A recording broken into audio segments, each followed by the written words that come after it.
I am very excited to be here to celebrate Colombian independence and the contributions of Colombian Americans who have for many generations, over many decades, been an integral part of Rhode Island's community.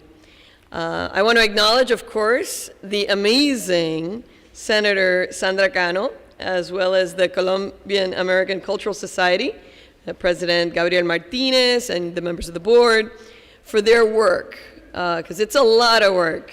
And I see a number of people here who are not Colombians, but are Colombians today, who also are active in community groups and know what it's like to put these events together. And so I want to acknowledge them. And let's give them a big round of applause.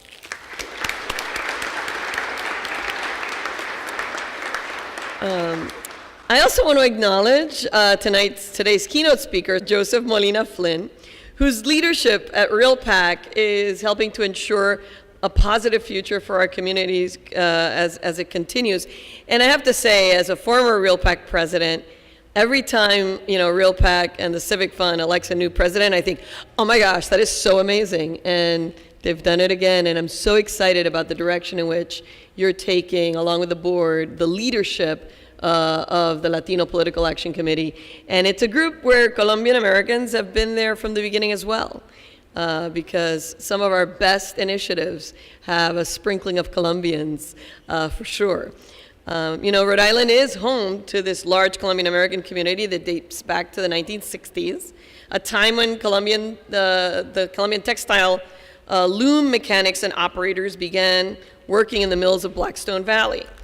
And so as we celebrate Colombian independence, we also acknowledge Colombian Rhode Islanders who play important roles in our communities today. Leaders like the Lifetime Achievement honorees, Ricardo Patiño and Stella Carrera, who I have the deep joy of being able to recognize and thank. Their legacy provides a perfect example for others about what it means to be engaged in our communities. And then we also have the opportunity today to look towards bright and limitless future of the next generation. Young difference makers like youth honorees Ángela Najarro Cano, Gilberto Camacho, and Scarlett Muñoz, who will help move our state forward in the future.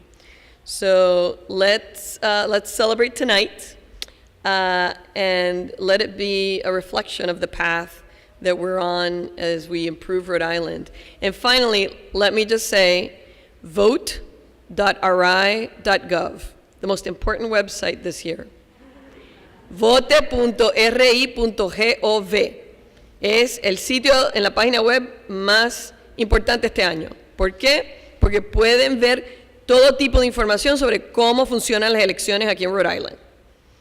Infórmense, hablen con sus familias, hablen con sus hijos, con sus nietos, con sus abuelos, con sus padres, con sus hermanos.